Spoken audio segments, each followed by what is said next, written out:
From Uptown New Orleans, hello, I'm Grant Morris. Happy Hour is part of the family of shows on the podcast network. It's neworleans.com.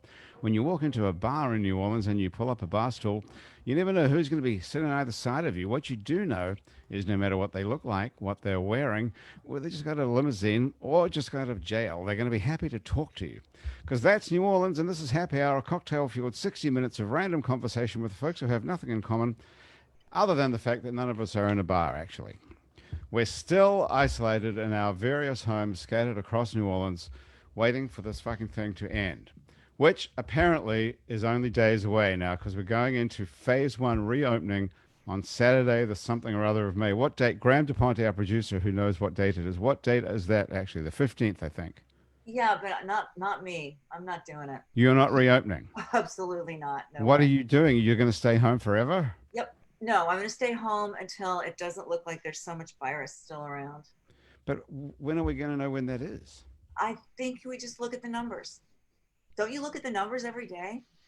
I look at the numbers, but looking at the numbers requires you to remember what they were yesterday, which I can never do. Don't write it down. Do you? I get a text every day from this. Do you get these texts from NOLA No, Alert? I want it. I want a text. Do you guys get them? Ashley Abear is here. Hey, Ashley. Do you get these texts from NOLA Alert? No, but I get texts and emails and, phone calls from just about everywhere else. And I feel like I've gotten a newsletter for every company I've ever signed up or sent an email to telling me what they're doing and what their plans are. So. They're all sanitizing everything for your protection, basically. Mm-hmm. And they're all, is everybody going to open up on Saturday? 6 a.m. is the word, is what I've heard. Thomas Walsh, our producer. What are you? Thomas, yeah, that's right. Director. Yeah, I don't even know. I'm just Thomas, man. As the name says here on the bottom, right? Thomas. Yeah, so, it. Ashley, what do your people say? Is everyone that you hear from saying they're opening up this weekend? Yes. So we've actually remained operational over the course of this thing. We, our office staff was, working remotely. And then we implemented, some safety practices and PPE requirements for our field staff because they had to continue, operating on the forefront of this thing. So we, minimized our crews. Just explain to people what you do. You've got a company called Bart's Office. Yeah, I missed the on-ramp to that. Sorry, Ashley. Oh, yeah. Sorry. Yeah. So it's Bart. I'm Ashley Herbert, Bart's Office. You pronounce it Herbert? I do. I know. I've been saying Abear forever. I try not to correct people too much because some people in Southeast Louisiana get a little combative about the Abear Herbert thing. Well, especially since your other name is Thibodeau. Right. Right. Oh, wow. You everywhere else, right. It was everywhere else that was butchered. And then, and I went to like Herbert, which no one here can understand. So, okay. So hang on a minute. I've always thought your name is Ashley Thibodeau Abear. So Ashley Thibodeau Herbert. Yes. Okay. So where does the Thibodeau come from? That's my maiden name. So that was my family's name. And so is your family Cajun originally then? Yeah, there's some Cajun in there for sure. We're not. You don't get to be called Thibodeau. Have to be, right? Yeah. With a name like Thibodeau. Surely. But then I have relatives in Brazil, so we're kind of. How do they say Thibodeau in Brazil? Thibodeau.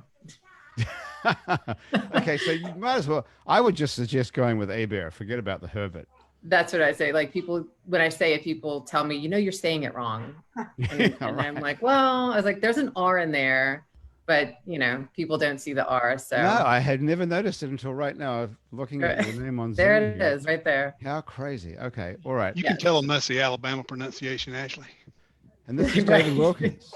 David Wilkins is a listener of ours who's joining us from somewhere in Alabama, which I can't remember the name of it already. Just south of Birmingham. Just south of Birmingham. Roll Tide. Roll Tide, exactly. And Matt Haines is here, who is a writer. Hey, Matt. Hey there. How's it going? Pretty good. How are you doing? Fantastic. I'm glad to have something to do this afternoon. What would you be doing if you didn't have to waste your time drinking and talking to us? I'd be writing. I've got another piece due tomorrow, so I guess I'd be getting interviews set up for that right now. When you say you have a piece due tomorrow, you mean you have to hand it in tomorrow? Yeah, I've got to turn it over. It's a piece about food deserts here in New Orleans, so I'm just got assigned to me yesterday, so I'm quickly trying to learn about that.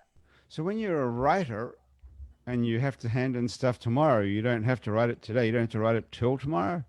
Yeah, I'll probably start to put together the outline tonight, and then What are you doing right now? Are you just thinking about it?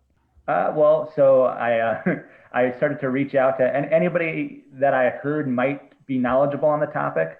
I started to reach out to them for interviews a couple of hours ago, and then I've got a couple of podcasts about food deserts here in New Orleans that I'll listen to this evening on my run, and then I'll put together an outline. Tomorrow I'll do the interviews in the morning, and then I'll write it in the afternoon, and hopefully that'll be it. I didn't realize this is such a good gig being a writer. I thought it required a lot of work. That seemed like a lot to me when I was saying it. That does seem like a lot to me. Yeah. That's a lot of information to synthesize. Yeah. But you can bang that all out in a day, though. Yeah, but then that's like, then I got to start the next one right after or during. Where does this article about food deserts show up at? This one will be in, it's called Voice of America. It's a national publication for that particular one. Hey, Leo. So this thing is going to be like nationwide. So this is a pretty good gig then. Yeah, this one's pretty good. So it's going to be. I mean, they're all good. This is this is going to be online forever, though, right?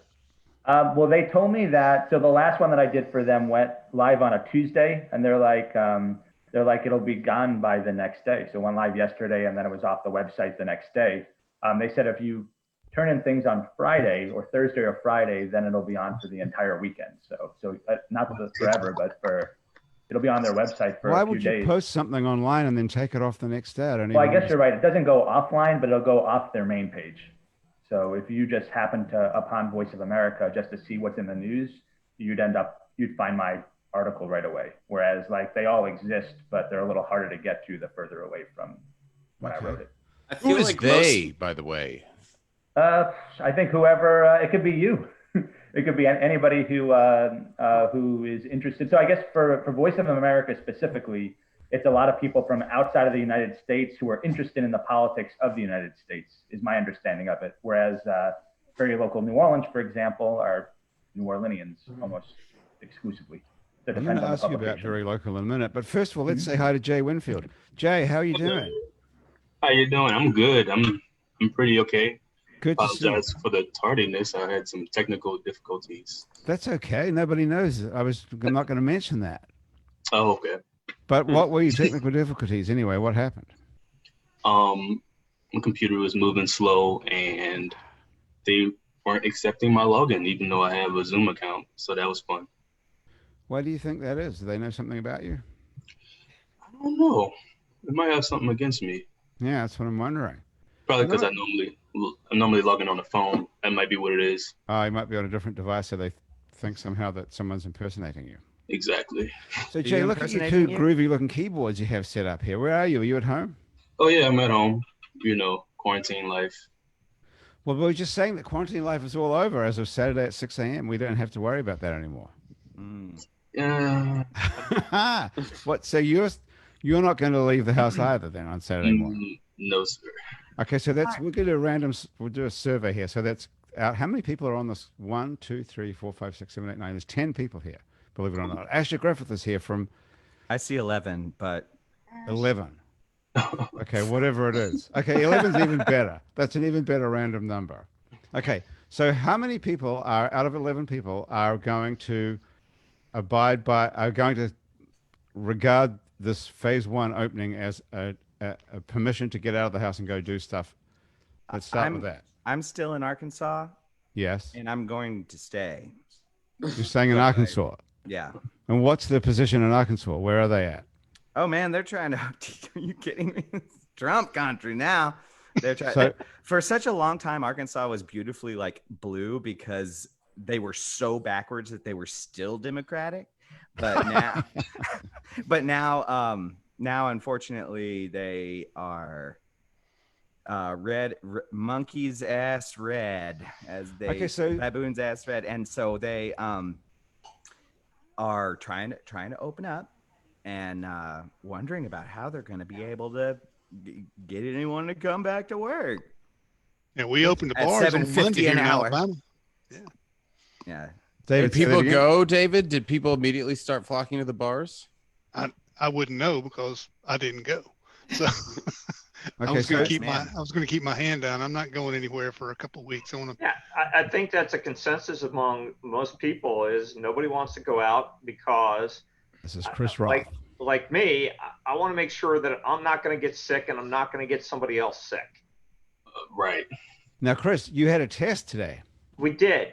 So Oshner's running a program, a volunteer test program here in Orleans Parish in New Orleans and in Jefferson. So both Rachel and I registered, and she tried to go yesterday, and it was very, very long line. So they told us to come back in the morning. We were there at 8 o'clock this morning on Magazine Street and got in, one of the first few people to get in, and had both tests done. When you say both tests, what is that, pregnancy and COVID? No, not pregnancy. Neither one of us got tested for pregnancy. It's the nasal swab to see if you have it. So they did the swab in both nose, which is worse than any swab test I've ever had because it felt like they were tickling your brain.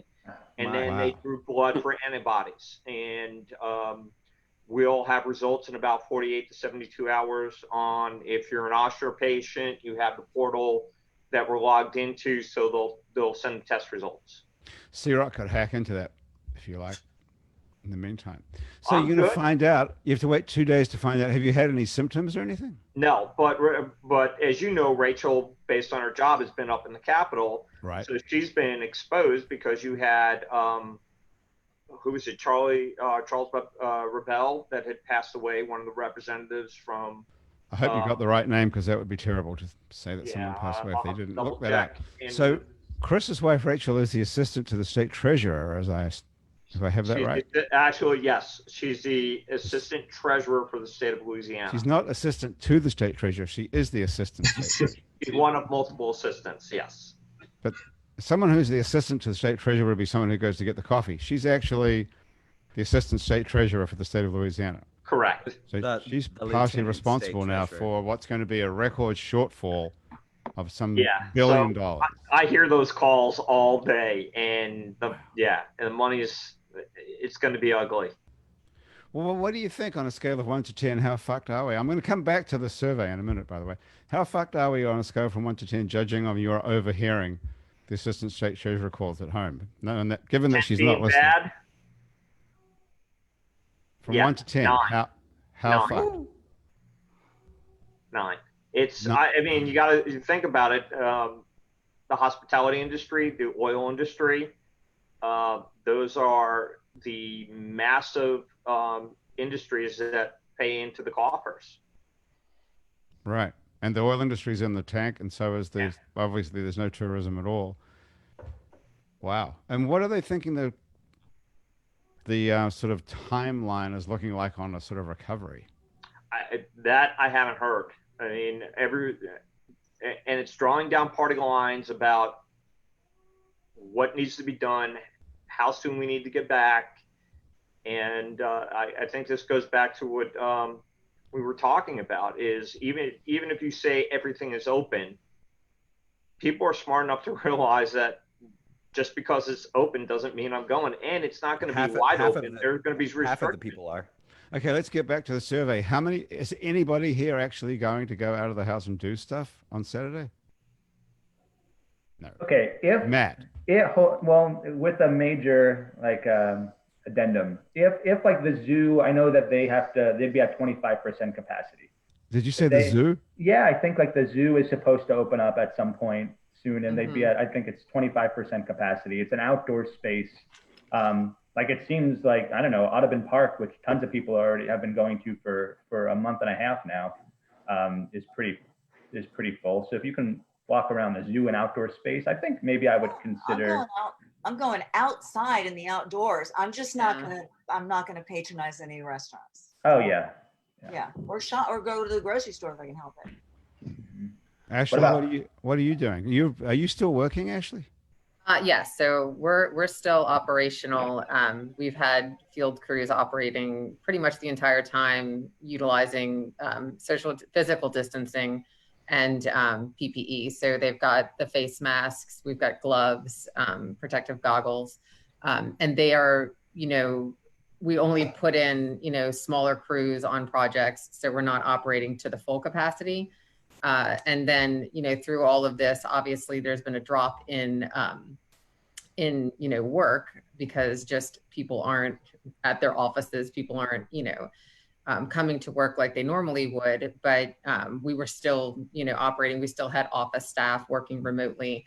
As far as going out physically, this Saturday and kind of hitting the town, probably not. But I mean, doing the outdoors thing, has been something that, my daughters and I have, we rode bikes in the French Quarter. So, stuff like that, I think people will still continue to do, but the full comeback of, everyone going into restaurants and going into bars and being really social.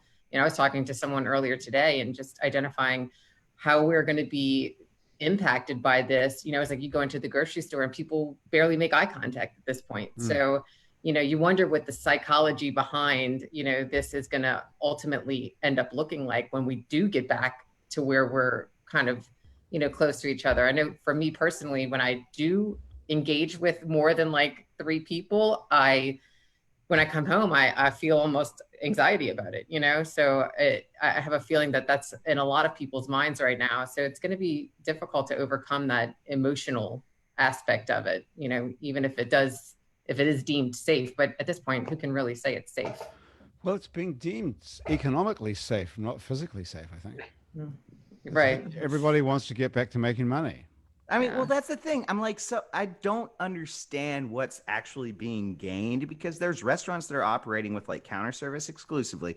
I feel like I've been harping on this a lot on my podcast, and now I'm here doing it here. But it's like, who's gonna go, and how are you gonna convince anybody to come wash dishes or work front of house at your restaurant when you're required to operate at a third capacity, and nobody in Louisiana is suddenly going to start paying $15 an hour before tips or anything like that. It's just like, you're not going to be able to staff it. You're not going to be able to it's not sustainable. So I've had friends in the restaurant industry, and they have not been able to get even a fraction of their employees to come back. So.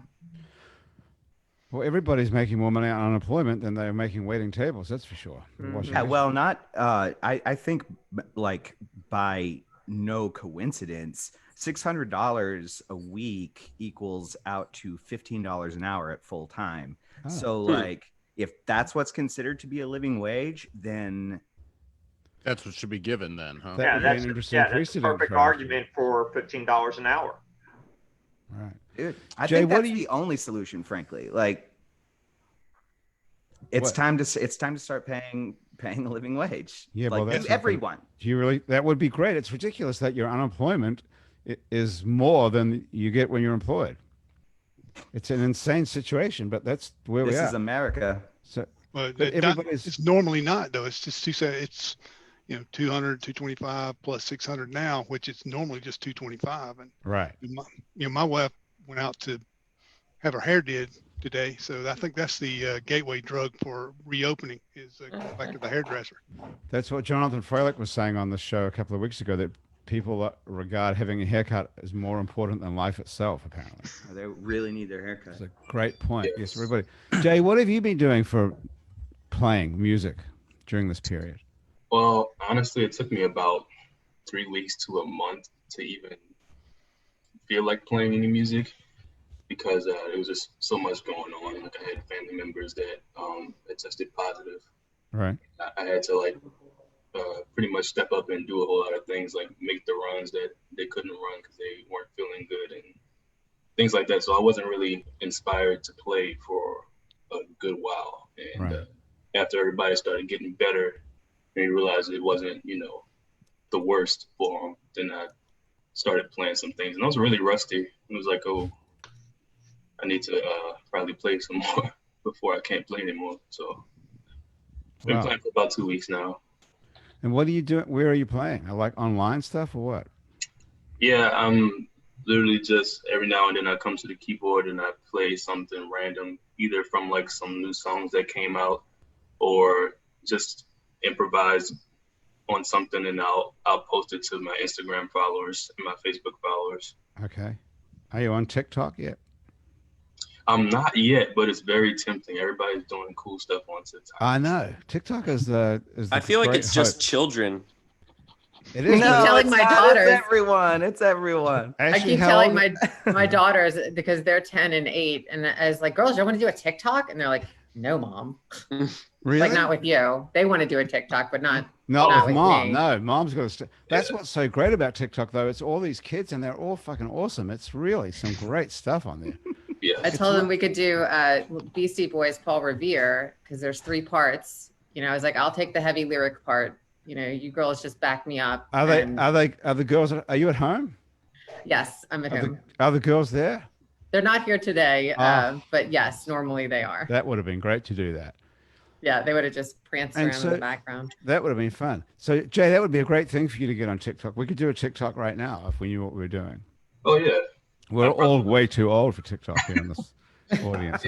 Jay, you want to play something while you're sitting here at these keyboards? What are you thinking of playing tonight? Oh, well, I was thinking I might, today is my favorite artist of all time's birthday, Stevie Wonder.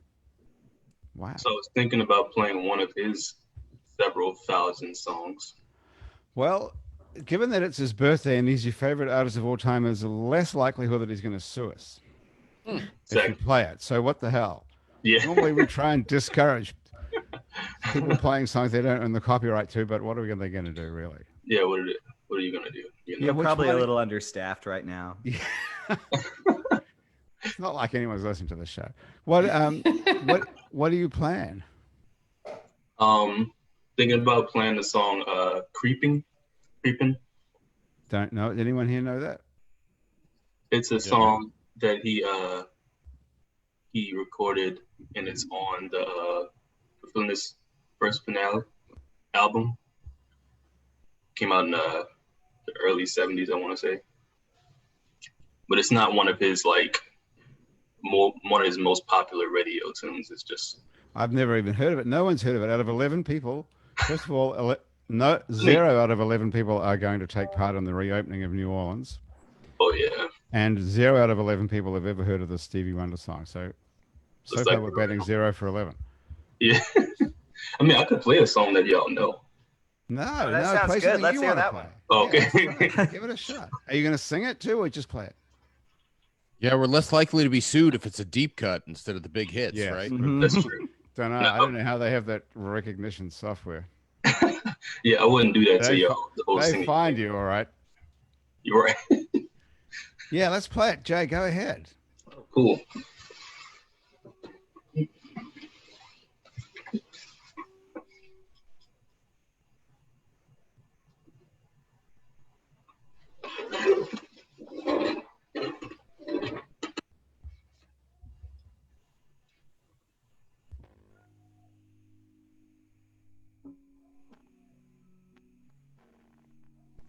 Uh-oh. Just one. That's it. You can hear it? Vaguely now, yes. Okay.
Oh, Asher, he was the funny one on.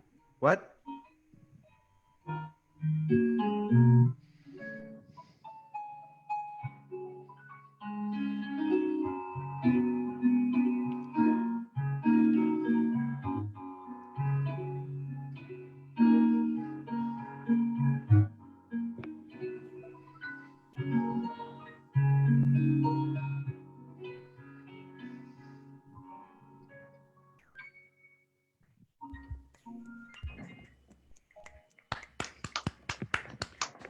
Okay, nice.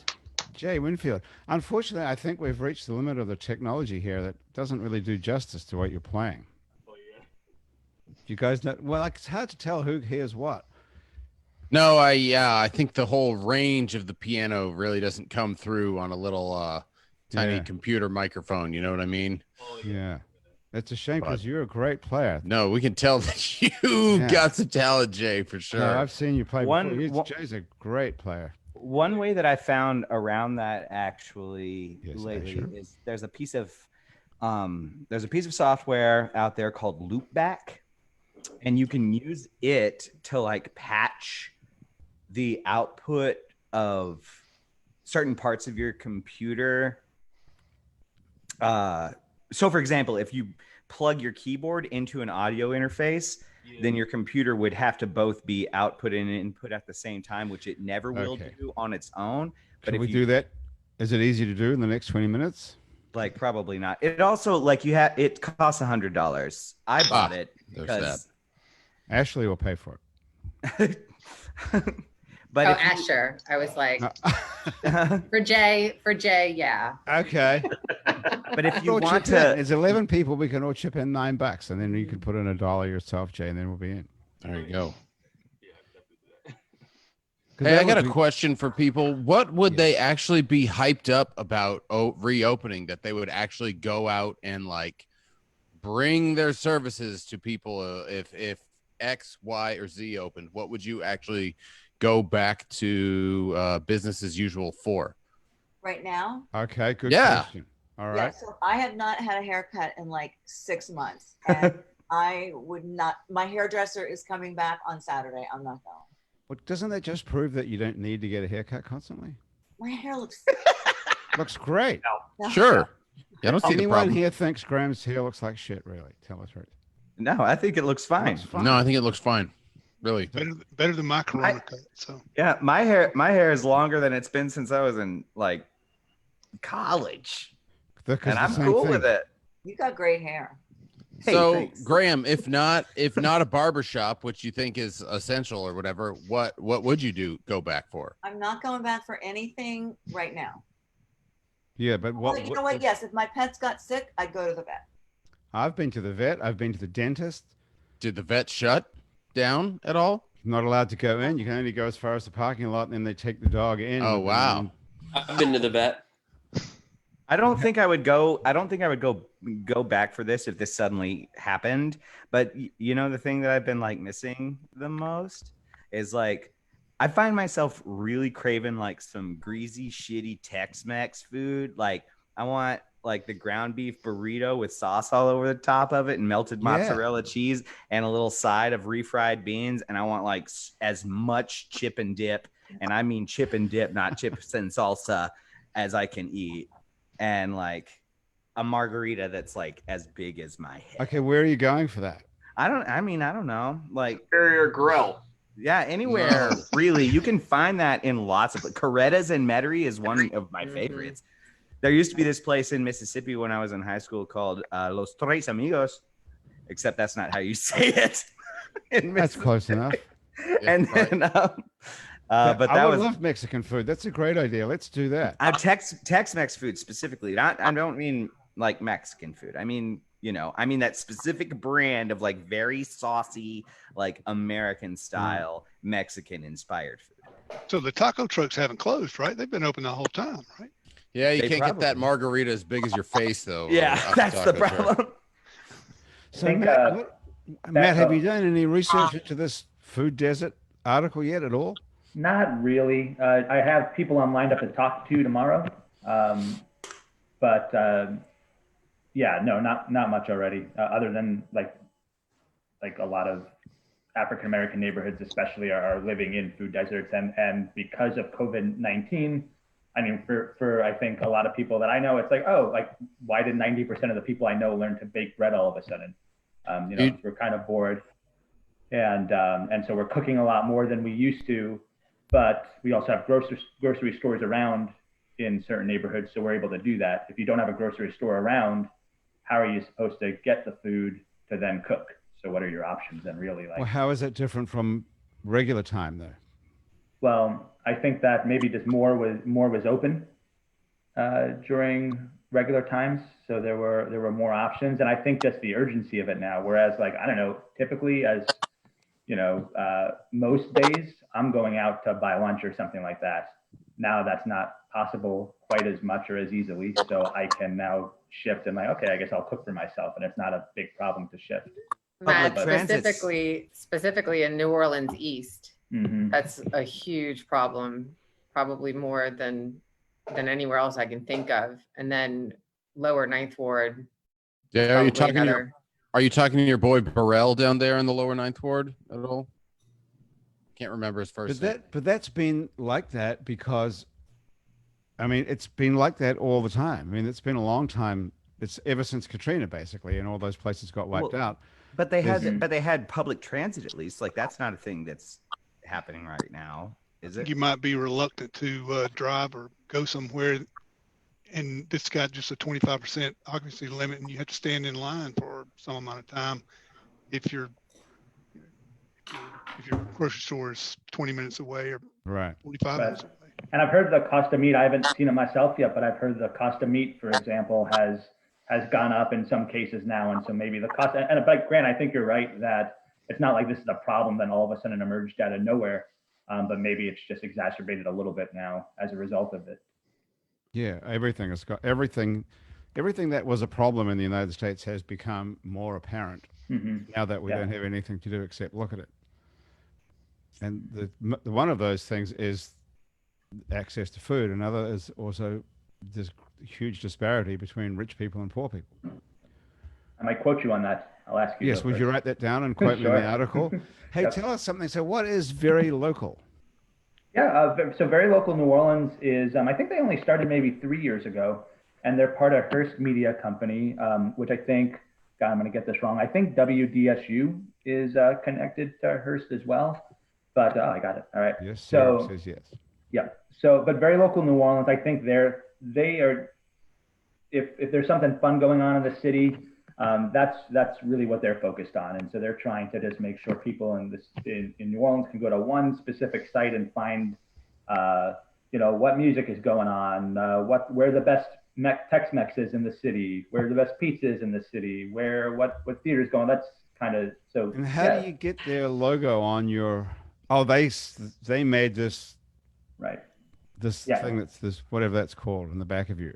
Yeah. So if you go to Very Local New Orleans, and I think it's pretty close to the top. There's somebody created. I think Matthew Hinton took pictures around the city. He's got like 25 of them that you can download for your Very Local Zoom chat. Oh, so you can use it as your backdrop. What is this called when the back of your background picture? Backdrop. Virtual background. Virtual background is what it is. For the win, Chris. Very nice. Oh, yours is a streetcar. I just realized that. Oh, Asher, wow. How do you think that woman feels? How do you think that jogging woman feels? She's been immortalized in very locals, New Orleans themed backgrounds. Do you ever Google your address on Google Maps? Oh, Asher. Wow. Yeah. How do you think that woman feels? How do you think that jogging woman feels? Well, hang on. Who's got their... That's Sherry lagging behind right there. Sherry. Sorry, Somebody- My mom. mom. Gotta mute you. My Hey, own it's mom. Sherry Searack. Oh, Hey, no. Sherry, calling from Los Hello. Angeles. And Monique Pyle, our music producer, is here as well. Monique, how are you? That's Sherry. Good. Okay, look, well, the whole gang is here. Sorry, Hey, she's so Matt, this is one of the most intriguing things I've ever read. Graham sent me your bio today, and it says that you have a Bachelor of Arts in Trombone Performance Classical. Yeah. So I think when I was growing up and I was playing trombone, the idea of playing jazz was like, oh, I'm probably not going to do that. I'll play classical trombone. Like most orchestras have 3 or 4 trombones in them, including the Louisiana Philharmonic Orchestra. So there are people who study that specifically instead of like jazz trombone, which maybe you're taking more improv classes or you're focused on different chord structures. Whereas me, when I was a classical trombone player, most of mine was like a lot of repetition and getting this particular technique right. And This particular technique, which is what, blowing down the thing and then moving the slide Yeah. up and down. I mean, it's been a while since I've done it, but I think I don't know, certain ranges of the trombone require certain techniques, and like sometimes you're playing very like da da da staccato, and sometimes you're playing very da da da legato, and I think those require different techniques as well.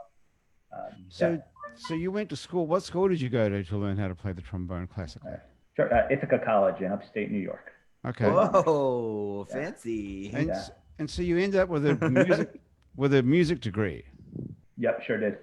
And did you have some sort of idea in mind that you were going to be a professional trombone player in an orchestra for the rest of your life? Yeah, that was originally the plan. And so originally I was a trombone performance and music education double major, 4.5 years.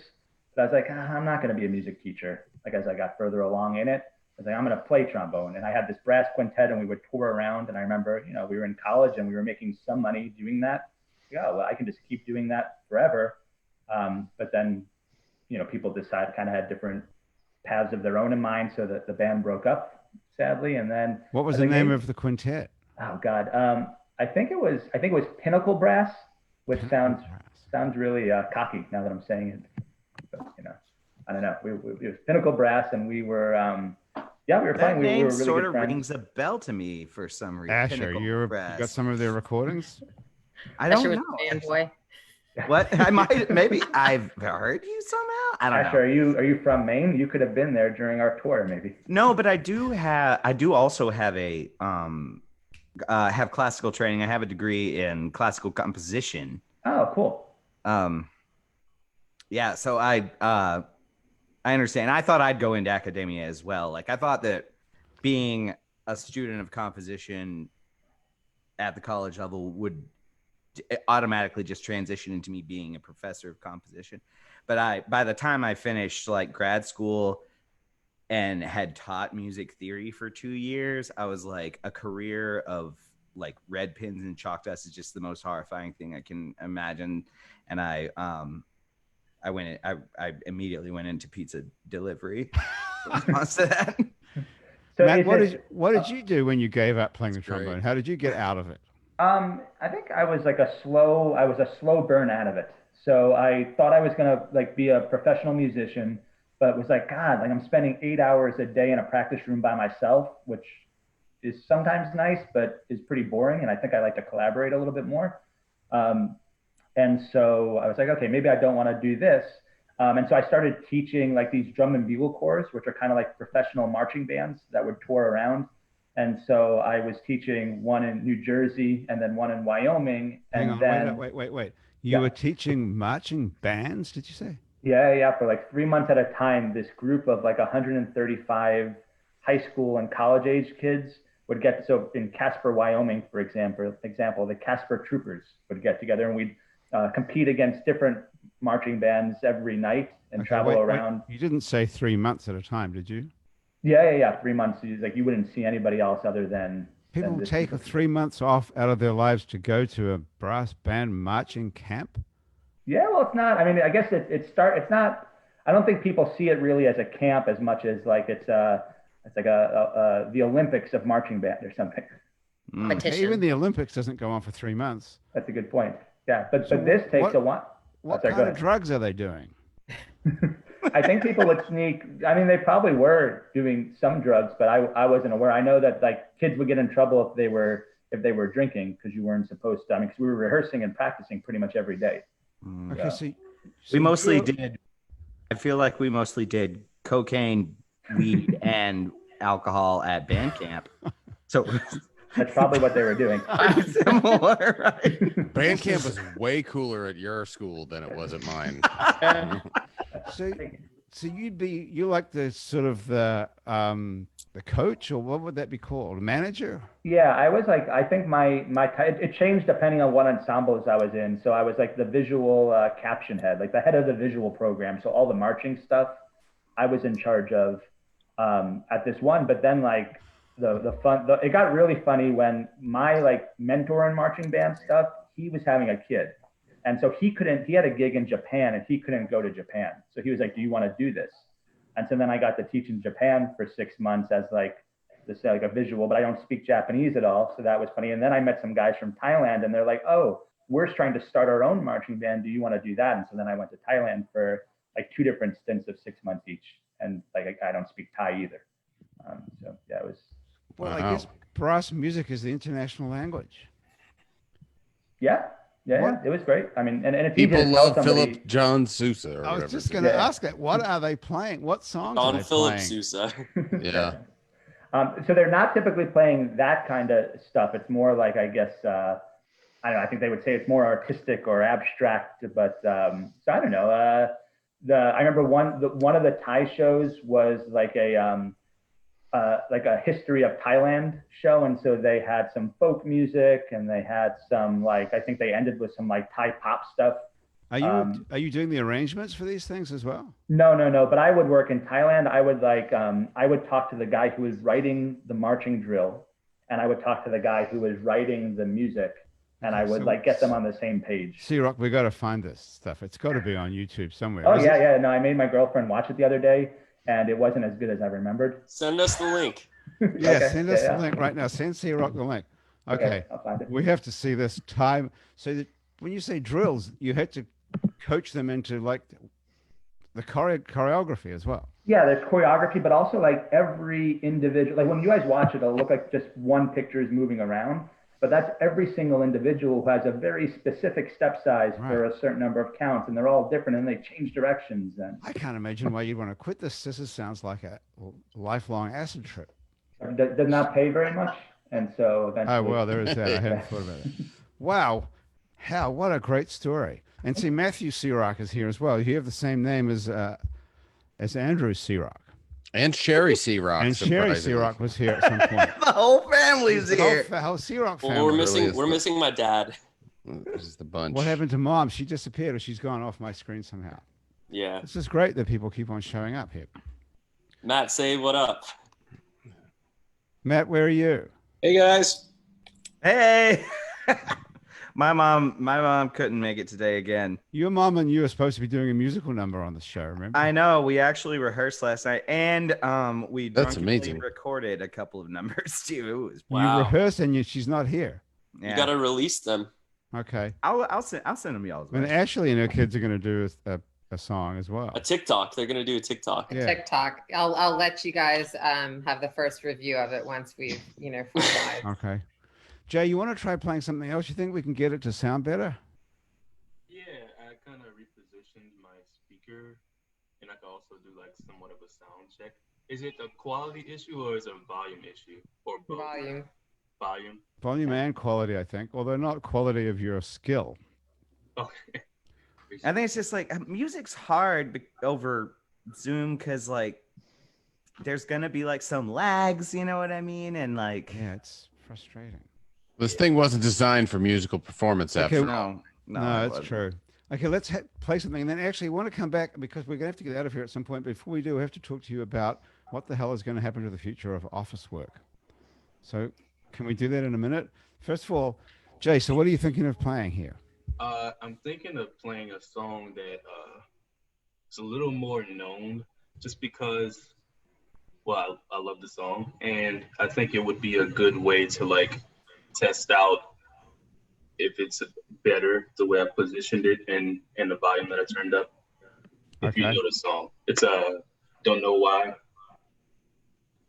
Nora Jones. Oh yeah, okay. Yeah. We're very likely to get sued for that, but okay. I'll cover it, I promise. Let's get the candles lit and like arrangement. I want to get the bubble bath going too with the songs on. Oh yeah. Jay feels.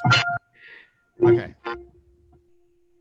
Is that good? Can y'all hear that? Give me like run through the first part or something like that.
Okay.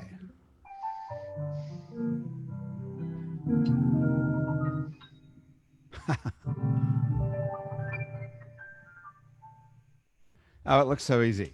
Very nice. That was great. Hey, thanks, man. Where can we hear you play normally? If there should be a normally ever again. I'm a regular member of 4 bands, but the band that I'm mostly in, main band is Brassaholics.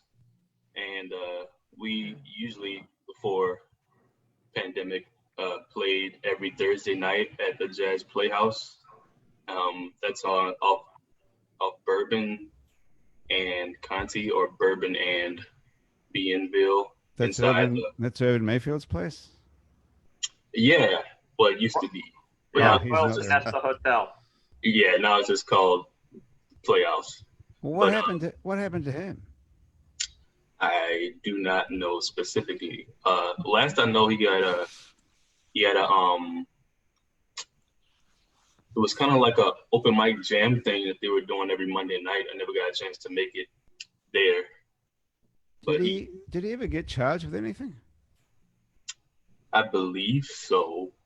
I never even heard any more about that story. He was meant to have embezzled all this money from something, and then from the library or some bullshit thing. Yeah, right. It was the and library. just disappeared. Never heard. He was on the board for the library, and I think he was getting grants for the library with his position on the board, and then he was paying his New Orleans Jazz Orchestra through the library's funds Right. for some reason or other, and I that think was you're right. like I think that's what it was. the complication. Come on, that ain't a crime. No. He was indicted in December, and the trial's been pushed to July. July 2020. Yes, So it's still ongoing. it's still ongoing. So there's Okay. still hope. Well, how long has this been going on for years? Well, I think the trial was pushed back because of the pandemic. Okay, but this predates the pandemic by years. Yeah, but he was only indicted in December. Okay.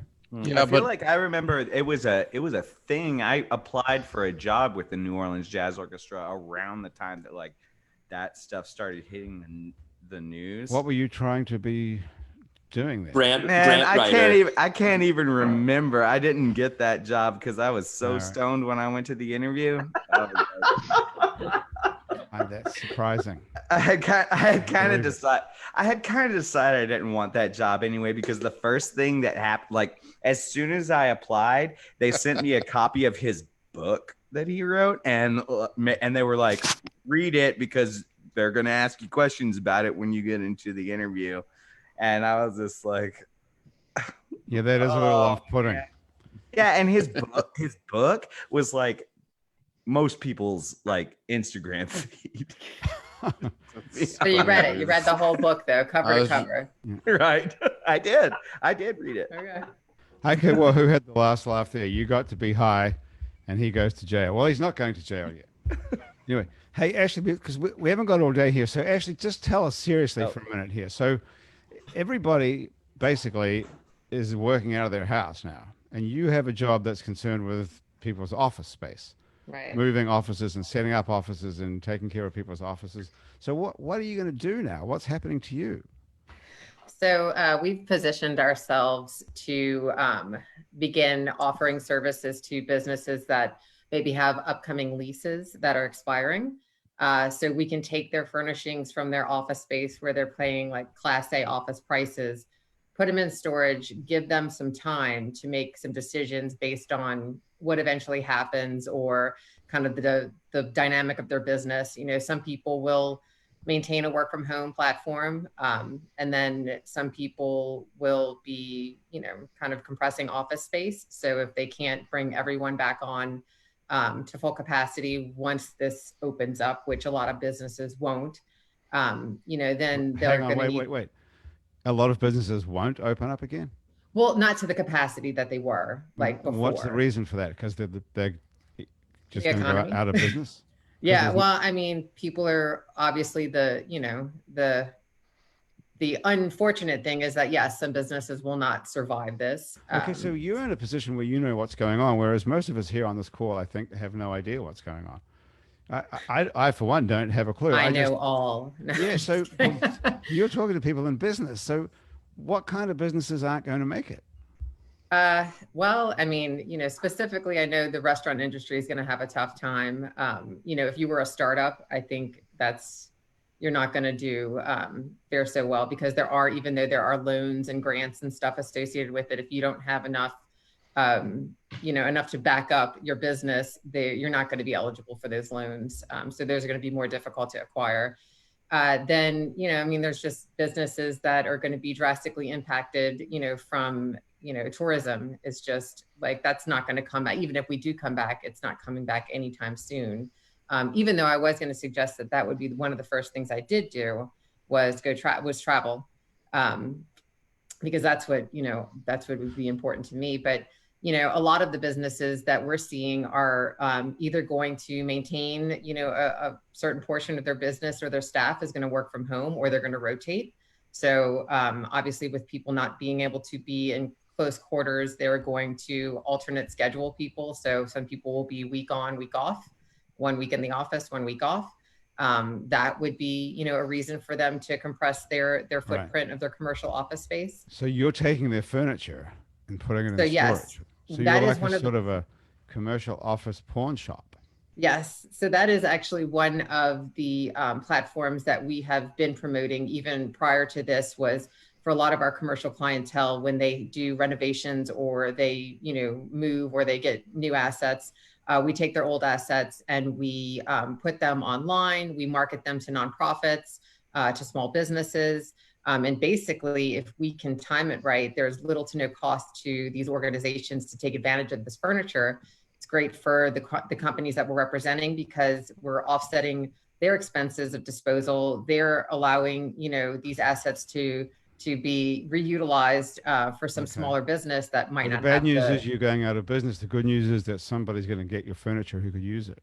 Yes. And we've done that, we've done that like historically for a lot of clients, and, it's not always going out of business. Sometimes people are getting new furniture. So, right. But I'm talking about right now. Right now, unfortunately, a certain portion of it will be, but ultimately it might be that, they're putting their staff from a work from home platform indefinitely, and they don't need that office space. So we're able to take those assets and either, the first thing we do is try to resell them.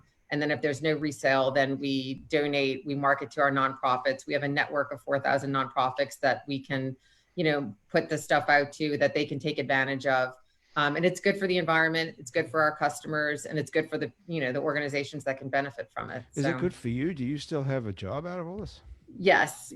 So we, because of our client backing, they ultimately fund these efforts, by way of, we had to take it out anyway. They had to pay us to remove it.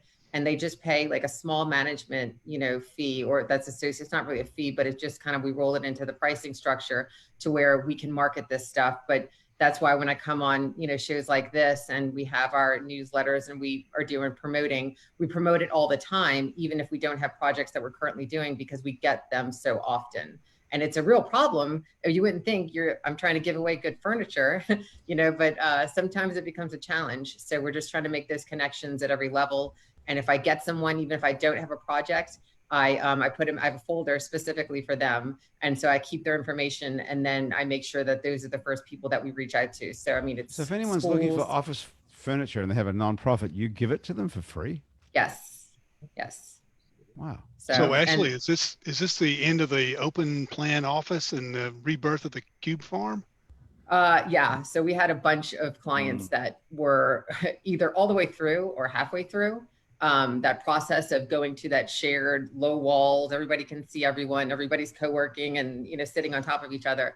And a lot of those projects have just been, stopped in their tracks, shelved, and, they're either reformatting and kind of redesigning what they have, or just doing away with those initial, plans and coming up with, something that's for the new, environment that we're looking to move into. I had assumed when this thing began that we'd all be inconvenienced for 4, 5, 6, 7, and maybe 8 weeks, and then we'd just get back to business as usual.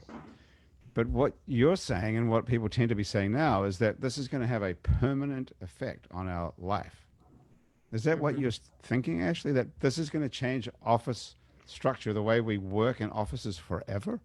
Yeah, I mean, even everything.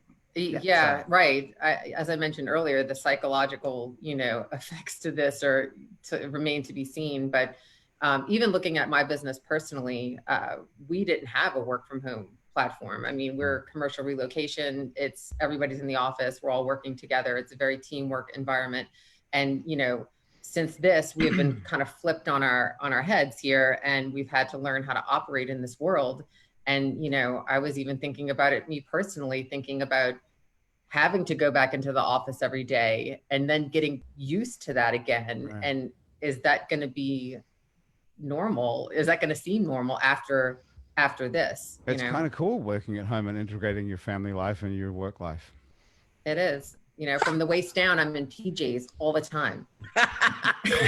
What's wrong with that? Grant, did you see that Twitter announced that they're allowing the staff to work from home permanently? Wow, really? Yeah. So things are changing all over, man. Tell Twitter that I'll decom their office. Well, actually, what you do is similar to what I do. We're a small company that does and works with architects doing design work for Verizon. So we do a lot of that open ABW workspace design, and I do the low voltage and the audio visual along with sound masking, and everything's been shut down. I've got 2 projects in Alpharetta that are just because they're under construction right now. That's it. Everything else is going back to redesign. Mm-hmm. Yeah. Wow. Well, maybe we can partner. I would love to. Yes. I would love to, because I just had an attorney who, in my old job at the school board, he called me yesterday because now they're doing everything from their office, no more courts. So he's like, I don't know how to use Zoom. I'm calling you because I need help.